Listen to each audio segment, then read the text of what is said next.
First Hunt, as read by the author. Chapter 1. The night was cold. Gwen shivered, clutching her tan duster closer to her chin. She felt the fabric tighten across her back, feeling the warmth in her bones. The night was also dark, very dark.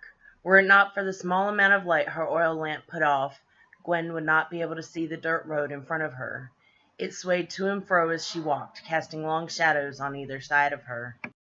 When she had left Annabelle's, it was close to 11. The others had gone long before then. As their friends had drifted through the front door towards home, Annabelle had held Gwen behind by gripping her elbow tightly. "Is something wrong?" Gwen asked. Annabelle slowly nodded. Her free hand trembled as she closed the door. "I think he's back." Gwen was alarmed. She wrenched free from Annabelle's grasp and flew to every window, her eyes, one still gray, the other green as grass, darting back and forth outside before snapping each pair of curtains closed. "Are you sure?" Annabelle smiled grimly, clasping her hands. She didn't speak. "Have you contacted the council?" Gwen peered at her friend. Annabelle breathed out, obviously relieved. The clouds lifted from her brown eyes. She choked, "Now, I don't know why I didn't think of that." Gwen scowled, but wasn't upset. She said, gently, "You've got to be more mindful." A scratching sound, followed by a soft thud, came from upstairs, cutting Gwen short. She led the way slowly up the rickety stairs and over the creaking boards of the long hallway.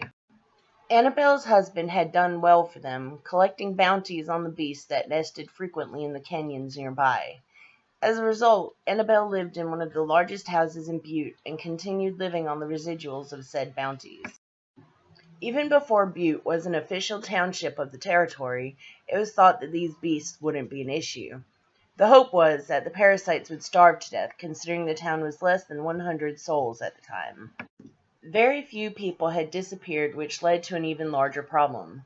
Friends and family were coming back home, settling old scores and vanishing without a trace with wives, husbands, and children. Their actions were withering the population. It was at this point it had been decided they would take action, so a council was formed employing more than half the remaining townspeople.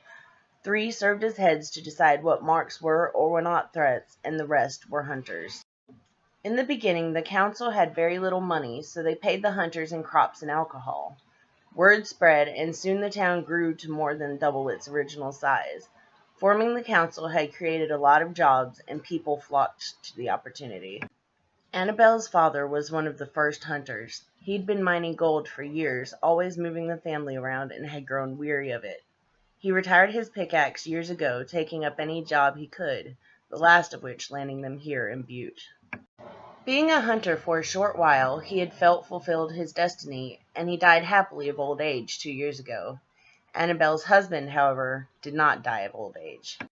His death was gruesome at the indirect hands of the clan father Leopold months ago, leaving his wife alone in this big house. Before dying, however, Denver held the highest kill count. "It's probably a raccoon," Gwen said cautiously. She crept slowly, holding Annabelle at bay, towards the room from which the scratching came. Poor Annabelle had not yet fully recovered, thus tonight's gathering. She found comfort in the presence of her friends.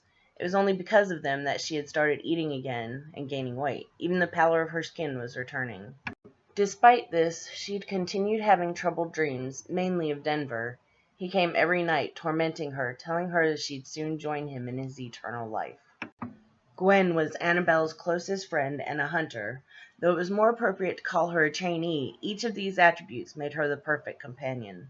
Sometimes Annabelle stayed with her, other times she stayed with Annabelle. Though Denver hadn't yet made an appearance, each time Annabelle was afraid, Gwen took every precaution. In fact, it had probably been months since the last dreams. "It's probably a raccoon," she repeated, more for Annabelle's sake than her own. Her friend was frail, even before her husband's death, made more for housework and patchwork quilting than for killing. As for Gwen, she loved the thrill that came along with the hunter's training. She could only imagine what it would be like to be a full-fledged hunter. Even though she'd witnessed Denver's death, she still wanted it. It wasn't easy, and it wasn't for everyone. Annabelle caught the hem of Gwen's shirt, holding on to it even after her knuckles turned white. Her other hand held a lamp. Gwen took the lamp, eased the door open, and peered around the edge, holding out her switchblade stake. The window was cranked open slightly. She looked to Annabelle. "Did you open that?" Annabelle nodded. Gwen motioned for her friend to stay in the hallway while she checked it out. Walking around the furthest corners of the room, she saw nothing out of the ordinary. She backtracked to the window. There were claw marks along the inner edges, a classic sign of a vampire's, presence.